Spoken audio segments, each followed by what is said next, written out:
Time, space, reality. It's more than a linear path. It's a YouTube post show. It wasn't a bad impression. That's good. Thanks. I had to get that in there one of these times. We're digging on the What If series and spoiling all these episodes one by one. And as usual, I am joined by a few AFOLs. My friend Larry Legend. Go check him out. He's got some Instagrams and some cool mocks, mashups of superheroes and Star Wars and all kinds of goody goods. My friend Mel, Iceberg Bricks in the house.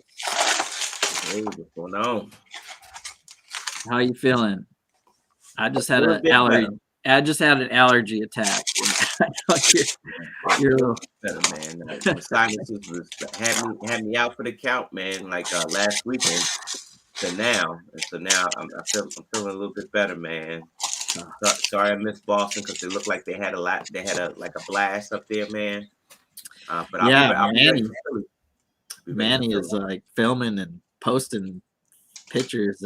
Viva Lego all over the place. Yeah. So the Lego community is large, so at least we get to share some content. So it's good that we have a family like that where you can't make it, you can kind of pop around and get some live footage. Yeah. See what's going on in Boston. See what's going on in Texas. What event was in Boston? The Brickfest Live. Brickfest Live, okay, yeah, because they're coming to Colorado in December, so. Yeah, and apparently that is the reunion for Lego Masters Season 2. I think all the contestants are planning to be there. Where? At Colorado. Brickfest Live, Colorado. Ooh. Yeah. One of them lives here. He hasn't talked to me. Just saw him yesterday. Mm-hmm. I believe it. I believe it. I believe it. I do. I believe it. He's busy. Those Lego Masters. Yeah. So I'm looking to go back to my Philly home, Philly Brickfest. I was gonna go anyway, celebrity or not, because I like that show. So, so I'm looking for that Philly show, man. Nice. I don't know what show I'm going to next. Our lug has a Comic-Con, and I think they had limited space, so I have the train club. So unless they need me, I think I'm gonna skip out on this one. Maybe I'll pop in and visit as a guest. Sometimes there's a vendor there that's got bulk bags and some pretty decent Lego deals. But it is a Comic-Con, so it's not a Lego convention. So, but a lot of fun. And we're all about superheroes too. So let's talk about this new episode. We've got Marvel. We've got Killmonger. This is kind of like Killmonger's. They call it "What If Killmonger Rescued Tony Stark?" Wow. Yeah. And it kind of goes a little bit like this. There's the bomb. Tony's in this convoy, and they get attacked by the 10 Rings organization. Right. And here he is, Eric. Sometimes I'm using his real name. Eric. I got it written down somewhere. I got too many notes. Killmonger. Rescues. I mean, he's got the tag of Killmonger on his vest. And that would have been the grenade, right? Or right. Bomb. Boom. So pause it right there. So it's basically saying that slimy Obadiah Stane decided to hire Killmonger to assassinate Tony, right? Right. That's how this is going down. This is the explanation why Killmonger was there. Because at this point, they're living two separate lives, in two separate, in the Marvel universe, but they live in two separate lives away from, totally on two opposite ends of the globe at this point, right? Doing their things. And so to tie them together, Slimy Obadiah Stane hires Killmonger, right, as the hired assassin to take Tony out. Which was okay because there was in Black Panther, Get the brick. Martin Freeman's character, the CIA FBI guy, did mention that Killmonger was in Afghanistan at some point. So they were good to kind of make that fit. Just gave it a little twist. So that was cool. Yeah, I guess I didn't go back far enough or rewatch this enough times. Man, he's double crossing, and I mean he's scheming. I know you're scheming all across the world, but you're right. He was stationed there. I guess he was hired by Obadiah Stane. Mel, you're right, and get the bricks right on board with you, and then he just double crosses and saves him, and then rats out Obadiah. Right. Out Obadiah, and then just moves a step up, and then eventually, he's basically Eric is being Eric. He's using you to get what he needs to get to the next step. Basically. He betrayed everybody. He betrayed everybody, and that based on the Black Panther movie, he was out for revenge on T'Chaka. Yeah. So even though they didn't show him really betraying him, he's gonna. Yeah, well, they still killed his dad, right? In the projects, and he's coming for Wakanda too. He's coming for everybody in this episode. Oh yeah, we should have called this episode "What If Killmonger Had a Really Good Plan." I think even at this point, he doesn't even need what's his name. You listen to Claw. Yeah, he didn't need Claw at this point, because now Claude is at this point is peanuts versus if you rubbing elbows with Tony Stark, that makes Claude look very, very, very, very tiny small. Yeah. At this point. But I guess he gets in good with Tony, man, and him and Tony are chummy, man, right?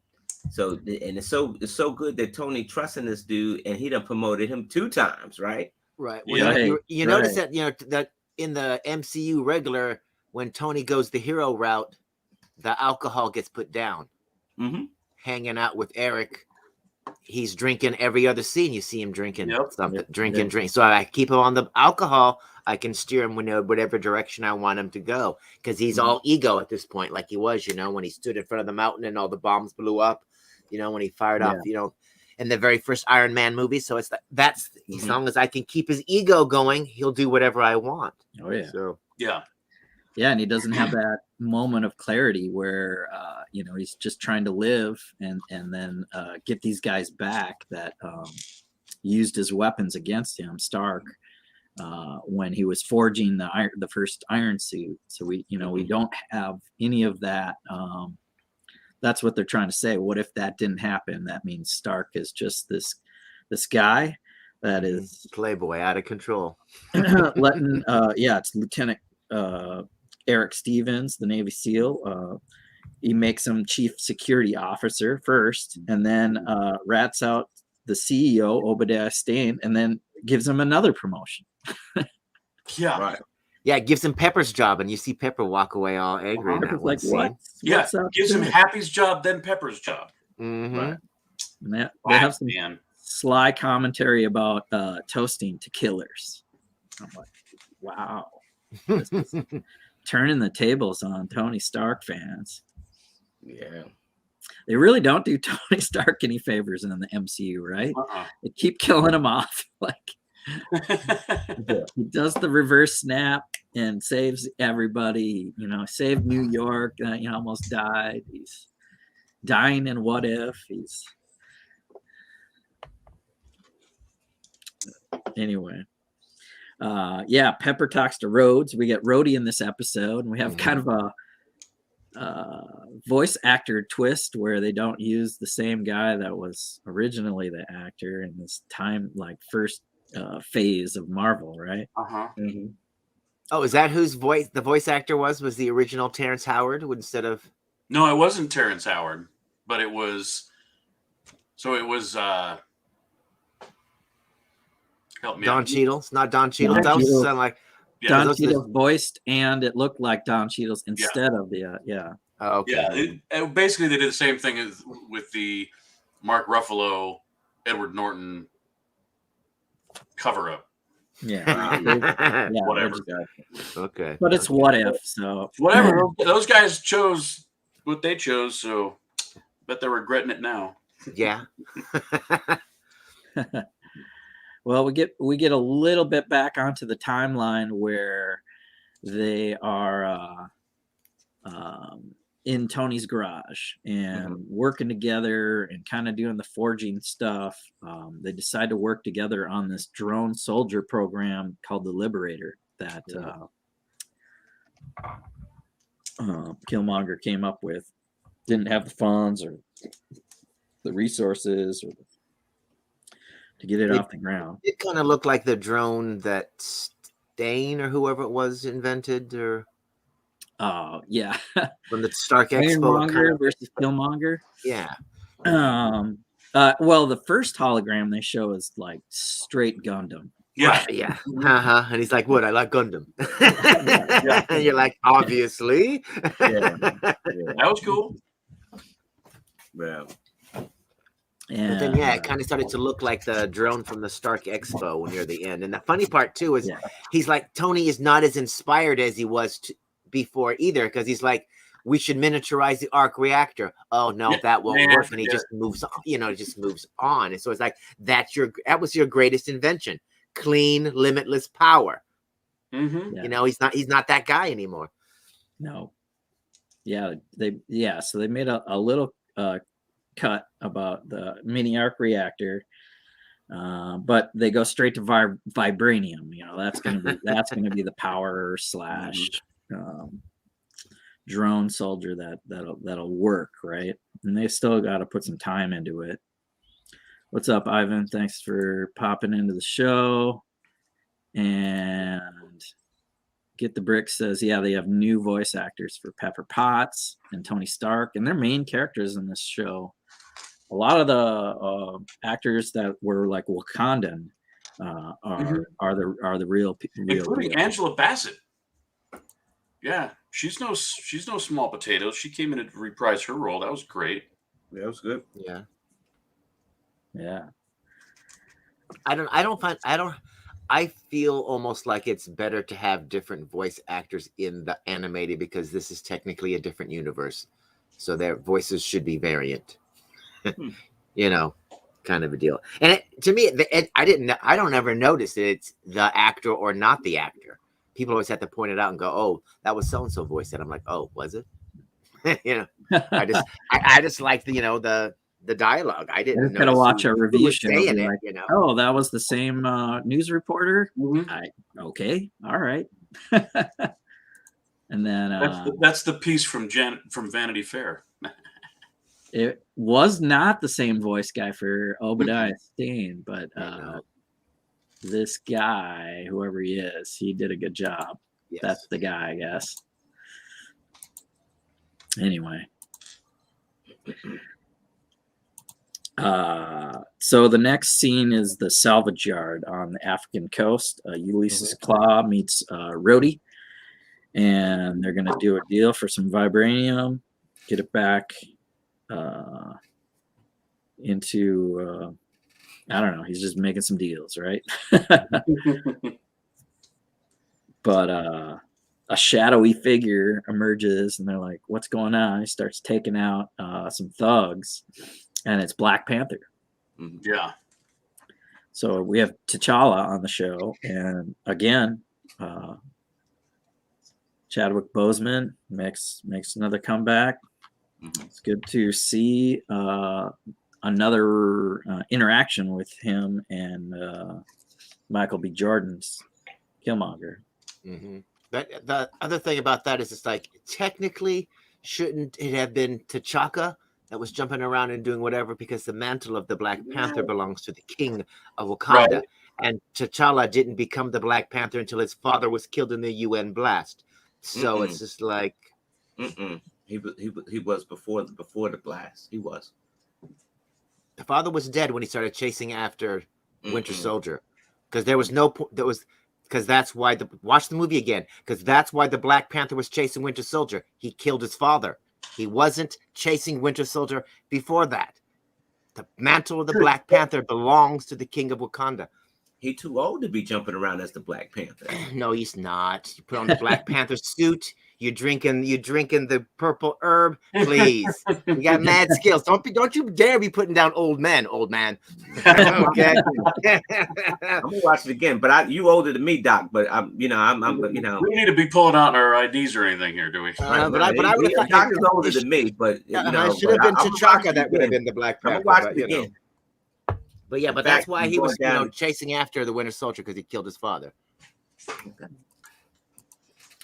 That doesn't necessarily mean he wasn't the Black Panther. Right. Exactly. That's true too. But in the That's comic what I'm books, trying it's to say. like Thank it you. belongs Thank to you, the because- it belongs to the thing, and then that's what I'm just saying. It just would have been more apropos, even if he would have gotten beaten down, because he was old. That's why he got beat down.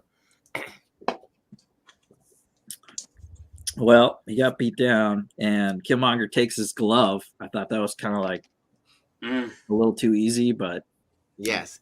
divisive. Like, yeah, this looks cool, and he opens the door, slashes the door open, and gets to the vibranium, and then gets another mark for his chest. He kills Rhodey, and turns out he has another double cross. He was dealing with Ulysses Claw, and he basically kills Rhodey and blames him for he kills T'Challa too. Uses a sonic weapon. He's got this sonic device, which I don't know how he knows, but has a good defense or offense against the vibranium suits and whatnot. So then Rhodey's blamed it shouldn't work, because doesn't vibranium absorbs sound and whatnot. So a sonic weapon used against the vibranium suited Black Panther, would it really do anything? Well, I think it was a great callback to the comics, because that's what Claw had. Claw was Black Panther, his nemesis, and he had his sonic weaponry, his arm in the comics.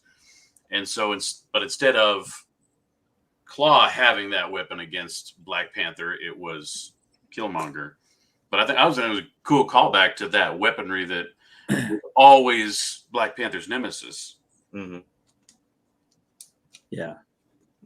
I just thought they took him out too easy. Black Panther just went down too. I'm just kind of like, wow, really? Yeah. Okay. Yeah. But this is only half an hour episode too. We can't, so it's kind of like, all right, fine. Yeah. That's why I thought it would have been better if it would have been T'Chaka as the Black Panther. Then it would have been more believable that he took him out that easily, and everything else too. It would have set up the whole Wakanda, and then the whole, it would have just made a different dynamic, because I don't think he'd have been able to take over. Well, the rest of the episode would have went as smoothly for him if it had been T'Challa that he had been confronting instead of the sentimental old man. So if that happened, Black Panther T'Challa would have come back after this Killmonger, maybe unraveled his plan somewhere down the line here, where him and Shuri would have figured it out. Where they maybe probably would have stopped that drone attack before they even landed in Wakanda. Tony knows the truth. We get a little scene where Jarvis apparently can record events as a hologram from miles and miles away. Yeah. Inside a warehouse. Well, I'm sure that's by satellites and extrapolating and on and on and on and on. Heat sensor, it put together a 3D map. Yeah. Yeah, so yeah, he recreates a little scene there. Yeah, it wasn't quite video, so I get it. I bought it. It was good to see maybe the like true Tony coming out like, hey man, this is not right. You're killing people and blaming them, for the death of another and stealing all this vibranium, and we're supposed to be working together. And vibranium drone was, so he says he melted down his ring and made a drone, and it starts attacking Killmonger. And he's got that spear though, the Okoye or the Dora Milaje spear. Yeah, Dora Milaje spear, which is also vibranium. So vibranium versus vibranium, or some sort of sonic versus. Right. Well, because it seemed like that they used the vibranium as, because it was, instead of using the arc reactor, they were like, vibranium will be the power source. So instead of using, uranium inside of a reactor, they're using vibranium as the power source. So that's why they were only able to make the one drone, and why they had made the deal with with Rhodey to buy all of that vibranium, so all the little cells of vibranium, so they could use all of those for the energy source for all of the drones. So that's why he was able to cut it apart with the spear, because in MCU vibranium is super sharp, or super durable or whatever, and so that's how he was able to cut it up. But its power source was vibranium.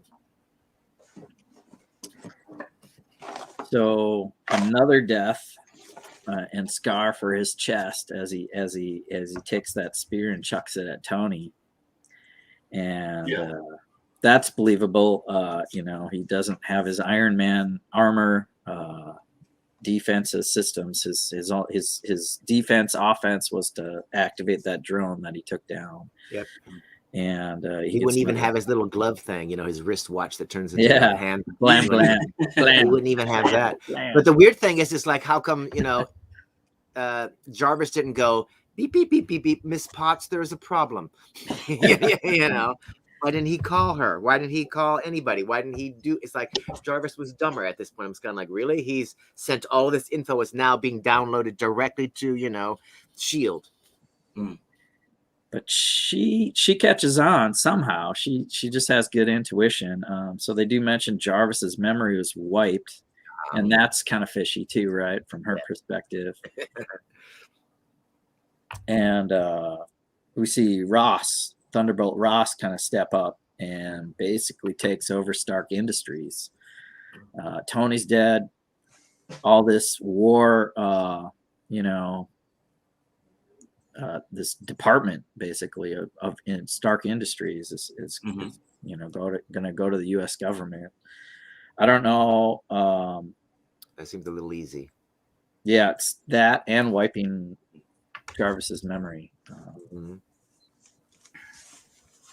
So I don't know what else is going on behind the scenes there, but it is seem like it's. What do you think, Mel? Part of Killmonger's plan. Yeah, I think he's a real, I guess him spending time in the SEALs, he learned how to be a real agent. You know what I mean? Right. It's like there's a lot of double crossing. This one kind of had me a little teed off. It did. Had me a little teed off. Had me a little bit mad. Like just like the the Civil War and the Black Panther stuff. It had me a little teed off a little bit, because he was just doing so many double deals. Double deals. So now he's still good with the U.S. Armies, because he was a Navy SEAL and all this stuff, and they take over, and it was his kind of liberator plan. So they say we're at war now, and we're gonna make an army of these drones and put Killmonger in charge. It was like crazy that he gets that much power and was thinking this through.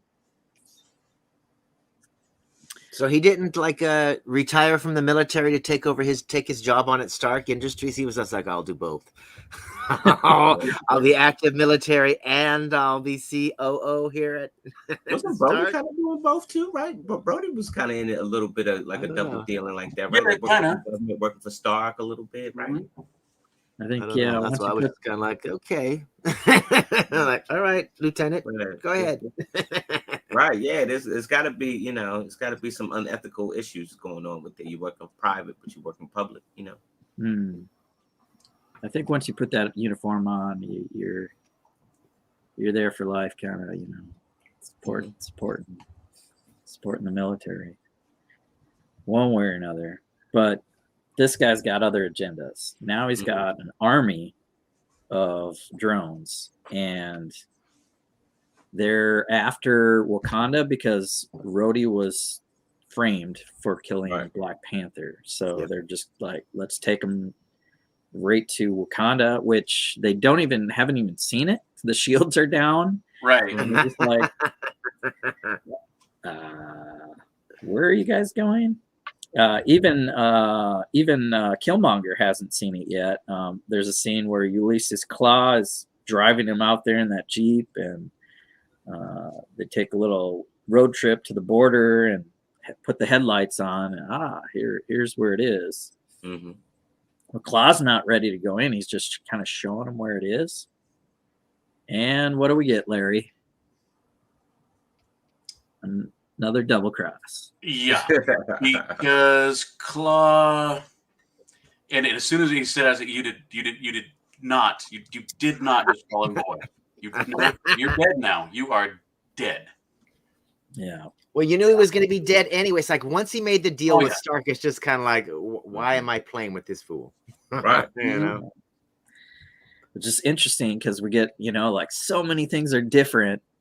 And then all of a sudden, a same scene. He's carrying Ulysses Claw's dead body into Wakanda to gain their trust and show us true identity with his underlip tattoo. And this time, T'Chaka is there. And because he looks so much like his brother, he welcomes his nephew into the Wakanda house. Yeah, especially because he's still mourning the death of his son. And mourning the death of his son. And it's like, whoa. Could be like a replacement son for me. Right? Here's my nephew is the same age. Yeah. And Eric Stevens gets a time to come back there. And it's like another, I don't know, do you call it a double cross? So now he's setting up shop in Wakanda. Yeah. And telling them war is here. These drones are outside ready to attack you. I'm like, did they see him come off of that plane? And you would think they would have. Especially because they have that spy network they revealed pretty much in the Falcon and Winter Soldier. We know they're everywhere. They're watching. So if they wanted to watch any of that crap, they'd been able to be at the airport bringing, we saw you get off the plane with General Ross. We saw you program the drones, Here are pictures, Get the brick is saying we didn't see any of the other tribes. We didn't see M'Baku. Yeah. They did show the Wakandans. Point. Yeah. It would have been, I mean, it was a quick scene, but it was kind of like the war against it wasn't Thanos coming? Yeah, Thanos. Right, kind of against the drones against the border, kind of like with the Outriders against the border. Outriders, that's right. Yeah. Well, and I mean, it's a short episode. They can only have so much in there. I thought that the drones themselves looked, way too similar to Hammer drones. And I'm like, okay, but if you're going to do that, why not bring Justin Hammer in? I mean, have another guy that he could have betrayed and killed or something. That would have been great. I mean, right? Or he had somehow propped up Hammer to defeat Tony Stark and become the preemptive, tech company. And took over the military contracts and everything else. But they had to get Stark in there. So, and they got the Queen. The Queen had quite a role once they get to fighting. Just she's like a general on the field, ready to go. General badass mom. Yeah, and before that, they have a little discussion. Shuri's there. She looked a little younger than, but it's all good. She describes the drones as having a hive mind, so we got to, stop the signal.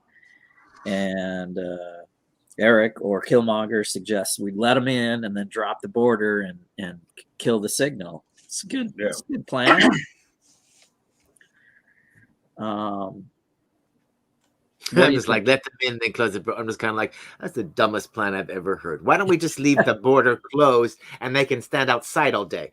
It's like, I'm like, hello, this is Wakanda. I'm going to Starbucks now. Because when the Outriders were attacking, they were like, "We'll just see if the barrier holds." And then exactly. they were like, so angry, like infested, suicidal, like just killing each other, and like zombies just running through the border until one of them sneaks through. I don't know that the drones were going to do that. No, and I don't think the drones would have survived just because they weren't organic or whatever. Right. Just, you know, They would have just short circuited and fried out, and it'd be done. Yep. That's why it just made no sense. I'm like, no, it's like this barrier has protected us for how long from the outside world? No. The answer is no, Eric. Pat him on that little head. Like, no. Welcome to Wakanda. You know, we've got technology. They don't. Just like where were the fighter craft and other? It's just kind of like, why would we have to mount up a bunch of, you know, why are we going to run down there with spears and shields? That's just dumb. I know that they're, you know, super cool spears and super cool shields, but we have fighter planes, okay? We have bombs. We have cannons in place on the wall up here. Why are we running down there when we could just blow them all away without, you know, risking a single person or rhino, for that matter, to go down there? I mean, it's not going to be cool. It's not going to look cool. You know, Eric's not going to look all cool running down there, saving everybody so that we can buy his story. But it's just like, we're Wakanda. We have so much technology. No, America. Ha ha. We laugh at your road. We laugh at the drones. We laugh. You know, it's just like, ha ha. No. They make quick work of them. There's the General Queen and Okoye taking some out. She needs a little help, actually, and Eric saves her. So they kind of tease maybe a ship. Exactly. I'm not only I'm taking your place. I took the mantle of Black Panther. Now I'm taking your woman. Yeah. Your mama is winking at me. Oh my God.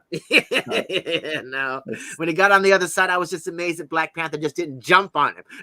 I'll be all like, Biatch, get back to the real world. You are not welcome here. You will learn nothing in the spirit world. You know, but oh man, what's going on? This is dark. Kind of another dark episode, like the Doctor Strange, the evil Doctor Strange episode. What'd you think, Mel? Could it get any worse? Yeah, you know, you got an enemy infiltrating the good guys, so that's kind of sketchy, you know. Yeah, usually in Disney shows, like storytelling in general, it's like you go this far with the villain succeeding. Yeah. And we're not done, you know. So yeah, he takes the field, jumps on the rhino, takes, you know, saves, you know, Okoye, stabs that drone in right in the Stark Industries logo, right in the heart, right in the heart, and it makes the watcher sad. Oh yeah. The watcher's like, man, this is not the way things should go. There's the famous sunset scene that was great in Black Panther, and this time Eric is there with the Chaka and describing this, you know, this wondrous world of Wakanda, and he's so sly to just he's got it all planned out. He's like, you know, I just want to help. I just, you know, what can I do? That's this thing is like everybody's clueless too. It's just like okay. If only there was some sort of Black Panther power juice you could give me. Right. If only. Oh yes, and they give it to him. They're like real quick. Yeah, and that was I thought it was a little bit weird because they didn't really allude to any of that. Killmonger, it's like there was nothing that said he knew about the Black Panther magic because he didn't grow up in Wakanda. How would he know about any of that? But again, in the MCU, he had to like basically live through it. Like, whoa, you're gonna do this, and there's not many of these flowers, and I'm getting the last one, and I'm gonna burn it down. That was a crazy scene. That was like the darkest part, I think, of Black Panther, when we saw him like say, "Burn this place down. I'm gonna be the last Black Panther." That was crazy. Yeah. After he killed Forrest Whitaker, man, that was. Where was he? Just like there were no challengers for the mantle of Black Panther. It's just kind of, we just gonna give it to this guy because he rode that rhino. Just kind of like, what? I said, what? No. So we get a couple of scenes towards the end here that kind of shine a little silver lining, but they're very confusing. There's the Afterlife Realm. So when he drinks the flower, I forget what it's called. He doesn't see his father in this Watcher universe, this universe. He sees T'Challa, and he warns him of the power. When you steal power, stolen power is not going to work out for you. What do you think, Mel? Is that like, if we get a season 2, do you think they could continue this story? Oh yeah, they definitely could continue this one here. But I mean, you'll just have it ended like that. Instead of the Black Panther being a hero, he's just going to be a villain. Because I mean, eventually, if once he becomes Black Panther, he's going to kill the king. Because being number one, then you got to be king, right? He's going to kill the king, and then he's going to have absolute control of Wakanda at that point. To backstab him. Then take over the world. Try to take over the world. Try to take over the world. So what I'm leading into is the other, like, kind of confusing end, like epilogue, if you will. They show a US poster. Tony Stark is there. Only you can avenge Tony Stark. Right. And so they hint at the event avenging, right? And Ross and Pepper are talking about attacking Wakanda. Or the attack, I forget. But little Shuri pops in Pepper's office, right? And she figured out the backstabbing, right? She figured out that this guy killed Tony and T'Challa, her brother, and also realizes that these powers to be are too blind and to look for the truth. They just want to go to war. So she says, let us open their eyes together. So this is Shuri and Pepper Potts, I think, either in another episode or a season 2 scenario. Where we get rescue. Where she becomes the new, she'll become the Iron Man, and Shuri will become the Black Panther. They'll both redeem those 2 arcs or whatever, or bring those 2 heroes out or whatever. It would be awesome. Because I don't see, I can see Killmonger putting on the Black Panther suit, but not calling himself Black Panther. Right. He's going to call himself Killmonger. He's going to have the whatever suit, but he's going to have that crazy mask. Yeah. Well, he picks a different necklace style and stuff in the MCU, so he definitely has a different feel. But I see them kind of teasing us with an A-Force moment or something where it's not the end of this story. Yeah, the way the whole episode ended is just kind of like, oh, this is clearly waiting for a part 2.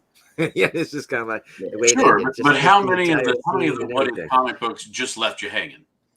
Yeah, there's that too. You know what I mean? It was just kind of like, it was like the perfect, pretty much setup or whatever. But it was just leave you hanging with the villain winning. Yeah, is usually not the end of the story. So yeah. Well, and because we know we're going to see a lot of these characters come back, and I don't know if it's this week or next week or whenever, but they might be doing something different. Then it may not just be a tried and true what if comic book made into a show, but what if the TV show a little bit different than what you know as the comics. Yeah, because I kind of hope fine. I hope like season 2 is like, episode 1 will be part 2 Captain Carter. Episode 2 part 2, Star-Lord T'Challa.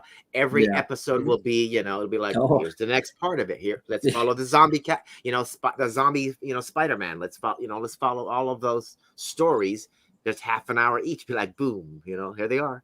But add a new what if twist to each one. So not only what if Captain Carter's, Captain America, but what if, add the next what if to that Captain Carter or what have you.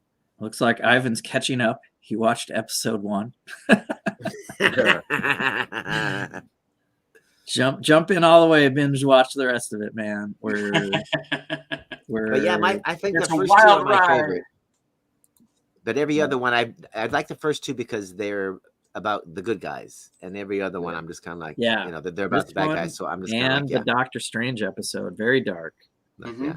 One and very done. Unusual for a story to end that way. And so this one just seemed like it was a very small story within the MCU, because there was, the whole time I'm asking myself, it's like, where's Captain America? Where's SHIELD? That's like the big question. Where's SHIELD? SHIELD would be all in this. They'd have their fingers all inside of this because I think they were really kind of watching Ross. They've always been watching Ross. I don't think that SHIELD trusts Ross at all. I really don't believe Nick Fury would trust Ross in that universe. So where is Hawkeye? Where is Black Widow? Because these, Black Widow, she predated Iron Man. She was already, a good guy and quote unquote Avenger before Tony Stark became Iron Man. Without that, okay, where does the Avengers Initiative go from there? If you don't have an Iron Man, who else do you have? Well, you don't have Thor yet. We haven't been introduced as Thor, but we haven't seen Gamora. We have Captain America. We got Hawkeye. We got Black Widow. We got Captain Marvel.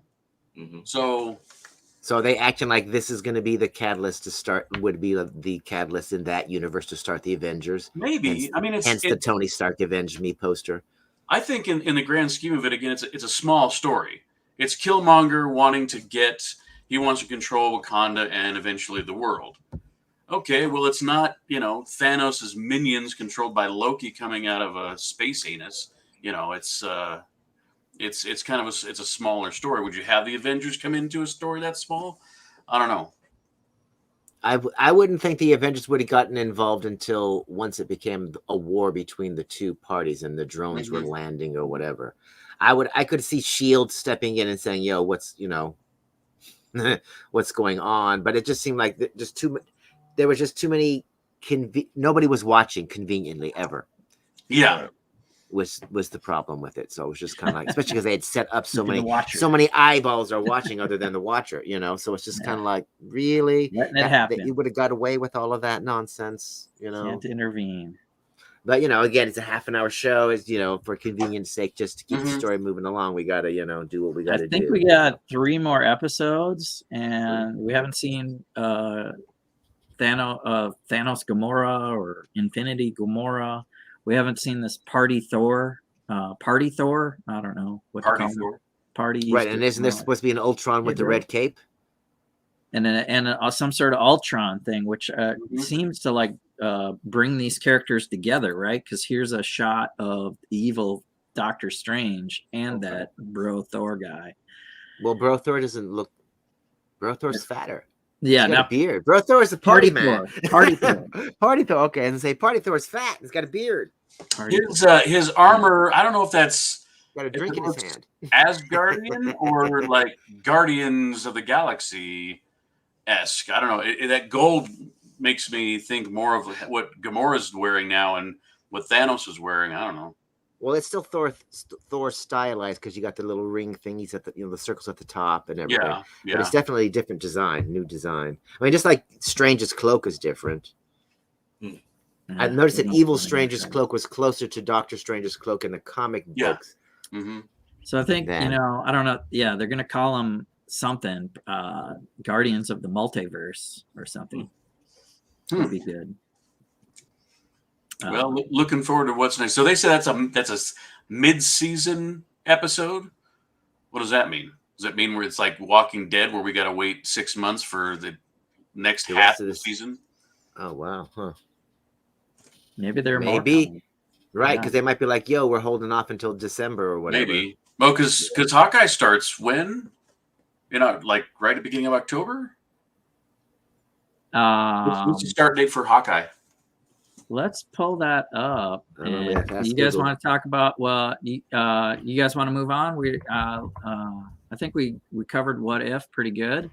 Sure. We're under an hour. We'll go around the horn here. What's your overall opinion of this episode?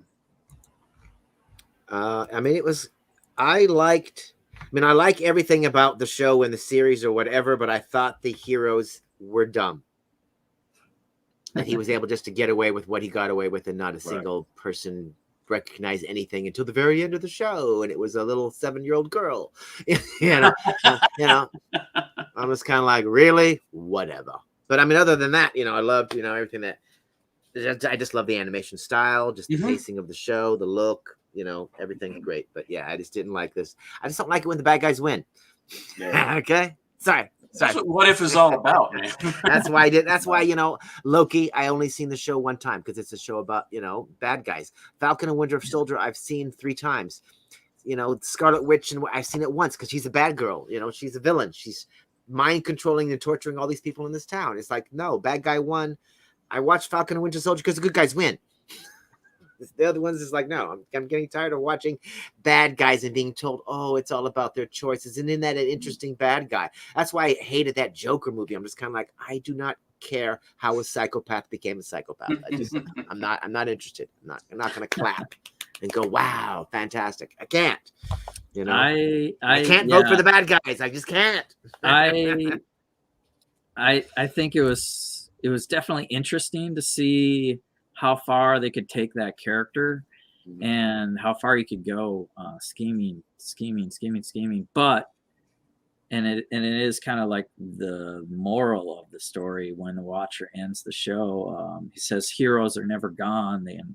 They're inspiring others to carry on the fight, and that's where I think they are definitely teasing. And the good part of it, the silver lining, if you will, is that Shuri and Pepper are going to come up, and that's intriguing to me. So this episode alone, 2.5, just middle of the road out of 5 stars. But the intriguing part of it is what is to come. And the other thing is like the super part I really liked is that the Watcher became more of an actual presence in the episode. Yeah, he's not just a shadow with eyeballs. You could actually see him.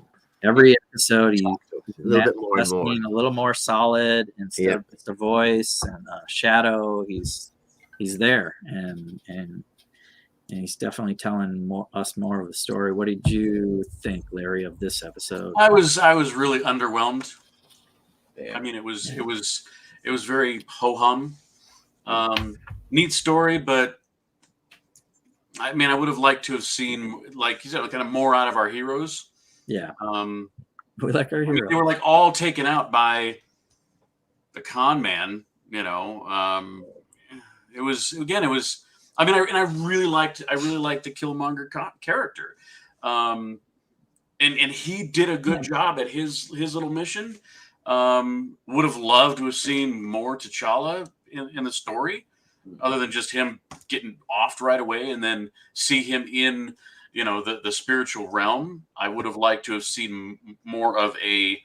I mean, I'm just thinking, you go to the spiritual realm and you run into the guy you just killed, you might have a come to Jesus moment or a come to T'Challa moment. Exactly. There should have been something else there. I mean, if you've got T'Challa, who's a kind of he's a pinnacle of a good guy, of a hero, and I would have liked to see more of an influence. But he's like, yeah, whatever. I'm gonna do what I'm gonna do, and you're dumb. I'm going on. What do you think, Mel? You got a ranking? It's definitely like underwhelming. It's like a typical Marvel story, though. Really, like I'm waiting for the wow factor in this episode, and it just never happens. Just Killmonger and double crossing everybody come across. So it's just like Yeah. Seen that coming, like, yeah. But ultimately, he gets back to where he was, the status he was in, the regular universe, like, so just, yeah. So hopefully it's a divisive story to give us some better characters for an overall arc in Guardians of the Multiverse, and they bring them all together, and then I think it's like, because if it was all heroes with a little change, who are they going to fight, right?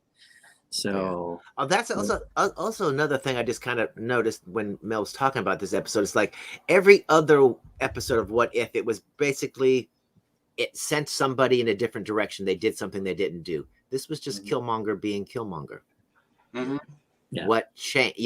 I was expecting this to be, Killmonger was going to become a good guy. Something was going to happen. That's what I was. I was waiting for it to happen. Then halfway through, I'm just kind of like, this is just Killmonger being Killmonger, and everybody just not paying attention that this is Killmonger. So it's like, okay, so what's the what if? You know what I mean? For his character, it was just like, what?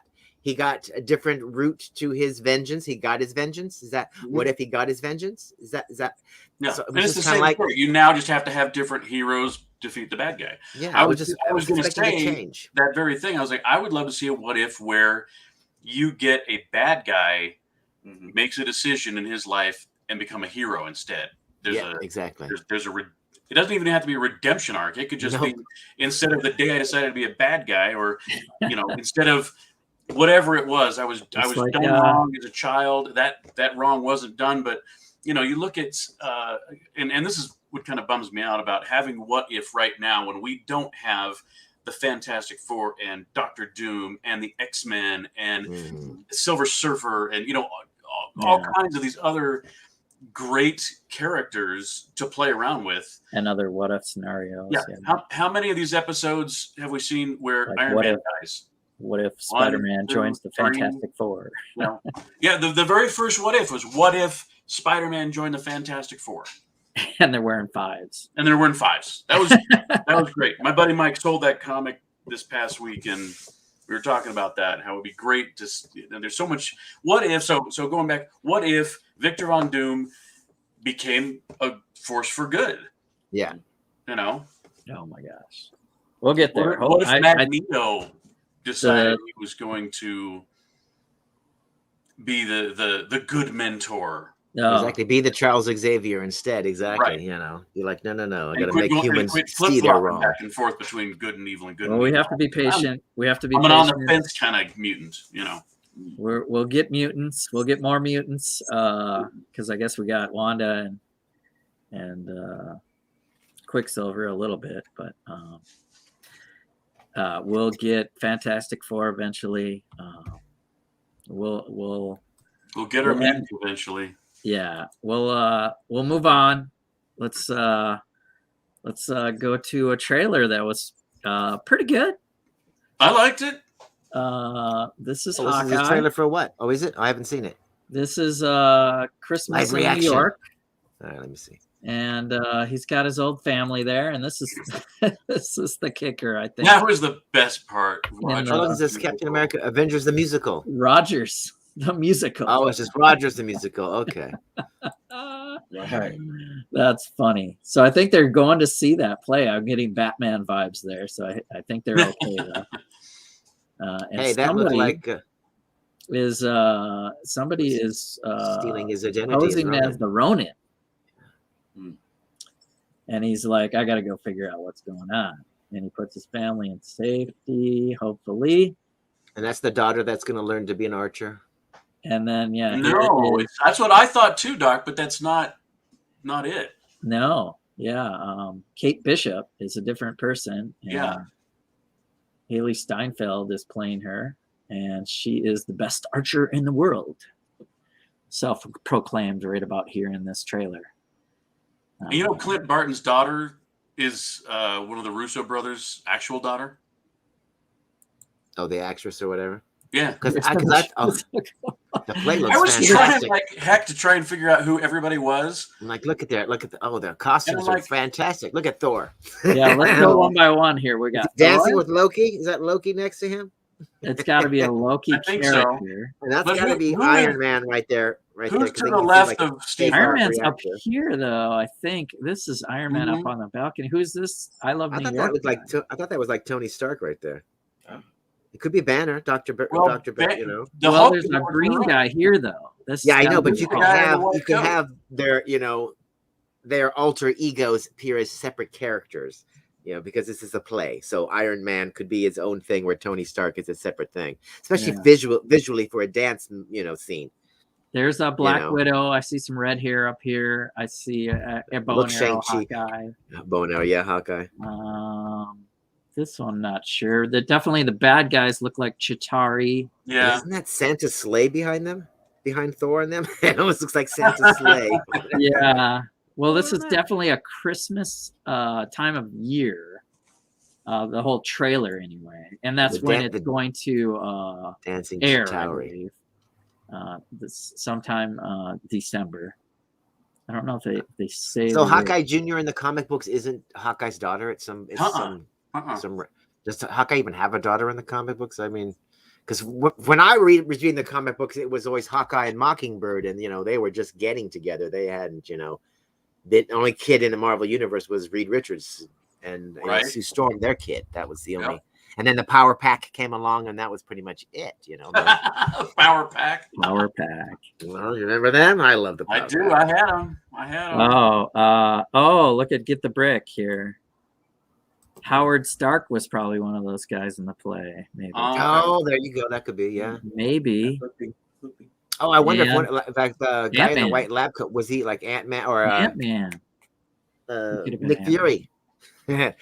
Nick Fury could have been one of the guys.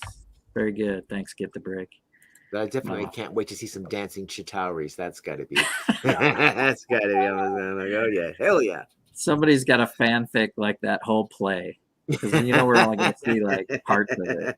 Well, I was just like, how much everybody loved the Thor play inside the Thor movie. Yeah, Matt Damon and Eric. Yeah, that was great. Speaking of, did anyone do a double take when they said the word foreplay in this latest What If? When Claw said he was talking about foreplay, when he was at one point he's talking to Killmonger and he brings out the spear. When Claw brings out the spear, shows Killmonger, and he's like, I don't care about that. Let me see all the other stuff. He's like, oh, okay, no foreplay then. I'm like, what did they just say on Disney Plus? Get right to it. Yeah. Anyway, you brought up the word. There was something I wanted to talk about. But anyway. Well, we also should get in Hawkeye some sort of Yelena Belova, right? That would be cool. I love her. She is so funny. I mean, the pockets. The pockets are great. Yeah. I love that movie. A lot of people didn't like it. I was like, it was a fantastic family film. I thought it had the family vibe, mom, dad. It was Black Widow. Yes, I loved it. It was 2 thumbs up. We should have had that movie years ago, though. Definitely, it should have come out. It should have come out before Civil War, or not? Yeah, no, not Civil War. Yeah. Civil War. It was so the delay killed it. The delay killed it. I mean, Mel was like their lack of faith in a female superhero being able to, garner box office. It's just it's ridiculous. It's like, stop it, So it just came out. So Black Widow just came out on Blu-ray. Can we watch it on HBO for free yet? Which one? Maybe Black Widow. I thought it came out on HBO Max. Yeah, it went premium, and then it went Blu-ray only, and then next will probably be for free. Yeah, hopefully. They're playing around with the timing of narrowing those windows. It seems like they're going to do theaters only, and then have a 45-day release later. Going forward, they've been playing with that stuff, and with the lawsuit with Scarlett Johansson, I don't know that they're going to monkey around with any of that timing. Just they just got to be, here is the standard contract for that. Not, you're a guy, so you get this. You're a girl, you get this. Right. We just have here's a standard. Everybody gets the same. Quit your complaining. Boom, there it is. But there's always going to be my star power. I have more star power than them, so therefore I deserve more. you know, my deal should be this compared to whoever. Theater only versus, you know, multi-release. I don't know. I thought it kind of helped Scarlett to have the multi-release. Yeah. You know, instead we'll of pushing it. You know, because it was they the got first to adapt one. to this new world, You know? like the rest of us. Yeah, it was the first one, so it was just kind of like, no, people were too scared. So it was good that you had the multi, because more people saw it, I think, that way. Now that we're a little less scared, it's like, yeah, go theater. Very soon. Very soon. And isn't Eternals very soon too? That's when is that one coming out? November? Yeah, it's got to be before Spider-Man, because it's kind of like Shang-Chi, November's Eternals, and then Christmas, Spider-Man, then Doctor Strange. It's just going to be pretty much, they're like, you're not giving us much time in between a Marvel movie before the next Marvel movie. I think we waited long enough. Another 4 years. I don't know if all of us will be around next 4 years. So we got She-Hulk, I think, and Miss Marvel still this year on TV, right? Yeah, this is Disney Plus kind of phase 4. So we got through the top 4 there, but we're waiting for more. I'm just wondering how, you know, of course, it'll be true to the comic book, but I'm just kind of like, how Egyptian are we going to go with Moon Knight? Are we just going to whitewash the whole goddamn thing? You know, I mean, because this is Marvel and they're trying to, like, you know, they're trying to be more inclusive and whatnot. And that's kind of the thing with a lot of the comics in the 70s. It was just like, you know, that's like why Iron Fist is a white guy, because they didn't think an Asian character, you know, would sell as Kung Fu, because Shang-Chi didn't. So if we made him Kung Fu and a white guy, boom, you know, we've kind of whitewashed the whole Kung Fu thingy with him. And kind of like they did that with Doctor Strange when they got rid of most of the Asian out of it. And they were like, look, you know, the ancient one is a white woman. I mean, it's like, if you wanted to have female inclusion, it should have still been an old Asian woman, not an old bald-headed white woman. That made no sense whatsoever. So I'm just wondering, are they going to bring in some Egyptian characters, Egyptian flavor to the whole Moon Knight, or is it just going to be some white guy stole some crap from some museum and now they're using mystical Egyptian powers, you know, to do their thing? That was like that. You see that movie, that movie the Gods of Egypt that came out like 6 years ago or whatever? It was all white guys, and it tanked. It's like, why did it tank? Because the Egyptian gods are not white people. You know, if you'd have put some brown people in that movie, it'd have done better. You know. Yeah. But it was just kind of like, just stop, you know, just stop it. They gotta do the same thing with Ms. Marvel too. You know, she's got Indian roots and all this. Yeah, stuff. Kamala Khan. So that should be interesting. Khan. And it looks like the actress they got for her looks the part, but I don't know if editing or what's going wrong there. But we got plenty of content for now, and I just can't wait to see the new CGI stretchy. Plenty to talk about. The last thing we saw was, you know, Mr. Fantastic. Now we'll get Ms. Marvel. See how she stretches. Right. See how realistic it looks. Because Mr. Fantastic always looked horrible in every movie. It's just kind of like, that's a cartoon. That's a cartoon. We also have, and I know we usually don't cover it because when Bad Batch came out, it was just like, I mean, good episodes, but I don't know. But Visions, anime Star Wars, is right around the corner this week, I believe. Is it this week? That's cool. I can't wait to see how the Japanese anime manga twist of Star Wars lore gets spun onto real animated looks. And I think there are 5 different directors and anime styles that are going to tell these retell stories with quite a bit of what if twist, maybe. Okay, so they're not like canon stories. They're like, oh, look, we're expanding the story. We'll see. Okay.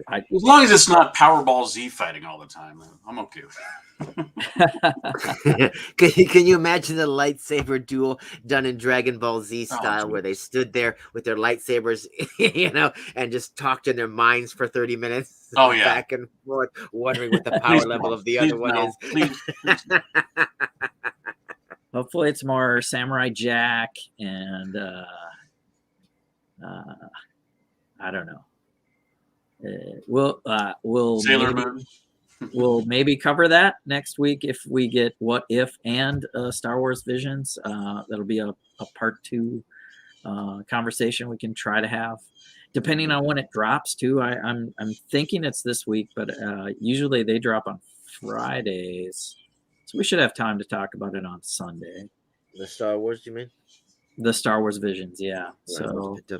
make that your back to school homework when we go forward with the show, and try to complete the What If series, and then decide what to do. Thanks for everybody in the chat for throwing some comments in there. Get the Brick had some great ones. You're welcome to join the show sometime. Let us know. Thanks to my panel, Larry and Mel, Iceberg, and Doc. Appreciate you being here. Yeah, sorry I was late, but it's I was hanging out with the Holland and Ballin guys. Right? Yeah, I'm starting. I know I'm stepping on Pink Bucket Nation a little bit, but advertising after Holland and Ballin, and sometimes we see cheap ass in the comments and stuff like that. So it's a big enough world to share this YouTube circuit, whether you catch it live or watch the replay. Thanks for tuning in. Don't forget to hit that like and subscribe and notifications, and we will see you in the next multiverse. Bye, guys. Bye, everybody.